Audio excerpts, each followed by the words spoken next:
उत्तर प्रदेश में विधानसभा चुनाव के नतीजों के बाद से इलेक्ट्रॉनिक वोटिंग मशीन यानी ईवीएम को लेकर लगातार उठ रहे सवालों के बीच अब ऐसी संभावना है कि यूपी के निकाय चुनाव ईवीएम की जगह बैलेट पेपर से कराए जा सकते हैं।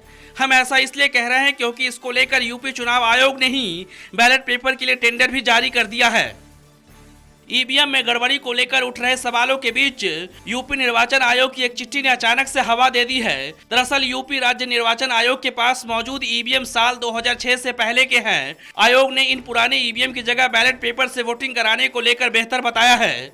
साथ ही इस संबंध में केंद्रीय चुनाव आयोग को चिट्ठी लिखकर अपनी राय से अवगत भी करा दिया है। यानी यूपी चुनाव आयोग को भी लगने लगा है कि जो ईवीएम उनके पास है वो ठीक से काम नहीं कर रहे हैं। हैरानी की बात तो यह है कि इस ईवीएम से ही अभी हाल ही में उत्तर प्रदेश चुनाव कराए गए थे और इस चुनाव को लेकर ही मायावती ने ईवीएम में गड़बड़ी को लेकर शिकायत की थी।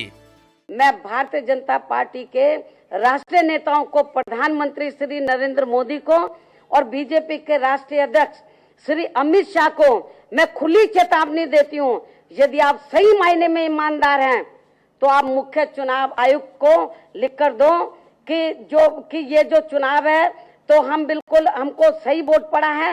यदि वो सही ईमानदार हैं तो ये वोटिंग मशीन वाला जो है चुनाव, तो इसको रद्द करा के मुख्य चुनाव आयोग को बोले जो पुरानी व्यवस्था थी बैलेट पेपर की, उससे चुनाव कराएं। इस बीच यूपी राज्य चुनाव आयोग के फैसले को दिल्ली के सीएम अरविंद केजरीवाल ने स्वागत करते हुए कहा कि 23 अप्रैल को दिल्ली में होने वाले एमसीडी चुनाव भी ईवीएम की जगह बैलेट पेपर से कराए जाए। सोशल मीडिया पर अपने ट्वीट में केजरीवाल ने दिल्ली चुनाव आयोग से अपील करते हुए कहा कि दिल्ली राज्य निर्वाचन आयोग दिखाए कि उसके पास भी ऐसी ही रीढ़ की हड्डी है। तो मतलब जो भी बटन मशीन में दबा रहे थे सारे कमल का निशान आ रहा था। हम बार बार ये कह रहे हैं कि ये जो मशीनें हैं इनके साथ छेड़छाड़ की जा रही है और बहुत बड़े स्तर के ऊपर की जा रही है। ये एक तरह से रोंगटे खड़े कर देता है कि क्या इस देश के अंदर अब चुनाव निष्पक्ष हो रहे हैं, अब लोग वोट डाल रहे हैं कि मशीनें वोट डाल रही हैं। विकसित देश भी बैलेट पेपर पे चुनाव करा रहे हैं तो फिर हमें क्या ऐतराज होना चाहिए।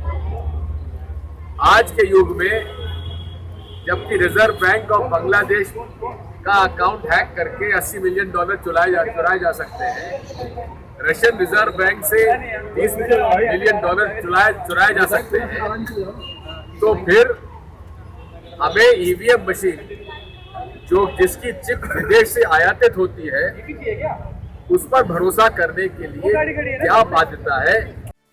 राजनीतिक दलों के निशाने पर आने के बाद ईवीएम को लेकर देश भर में प्रदर्शन भी हो रहे हैं, तो दूसरी तरफ सुप्रीम कोर्ट ने केंद्र और चुनाव आयोग को नोटिस भेजकर मामले में जवाब तलब किया है। अब तो हर किसी को इस बात का इंतजार है कि केंद्र की मोदी सरकार और चुनाव आयोग सुप्रीम कोर्ट में क्या जवाब पेश करता है, क्योंकि चुनाव आयोग अब तक ईवीएम में छेड़छाड़ की ऐसी किसी भी संभावनाओं से इनकार करता आ रहा है, लेकिन चुनाव आयोग के इस बात पर किसी को यकीन नहीं हो रहा है। ईवीएम को लेकर लोगों की तमाम आशंकाओं के बीच इस बात की चर्चा जोर शोर से होने लगी है कि यूपी राज्य निर्वाचन आयोग ने जो निकाय चुनाव को लेकर फैसला लिया है, क्या यह फैसला जन दबाव की वजह से है या कुछ और, क्योंकि यूपी चुनाव आयोग ने अपने खत में इस बात का जिक्र किया है कि साल 2006 से पहले के ईवीएम काम के लायक नहीं है। तो सवाल तो ये भी उठता है कि 1 महीने पहले यूपी का विधानसभा चुनाव क्यों करवाया गया। जो बात आज खत के जरिए जुबा पर आई है, क्या यही बात यूपी विधानसभा चुनाव के समय में समझ में नहीं आई थी? क्या किसी बड़े झूठ को छिपाने के लिए इतना बड़ा गेम खेला गया हो? जो भी, लेकिन धीरे धीरे सारी बातें आज नहीं तो कल सामने आ ही जाएगी। Bureau report, national Dastak.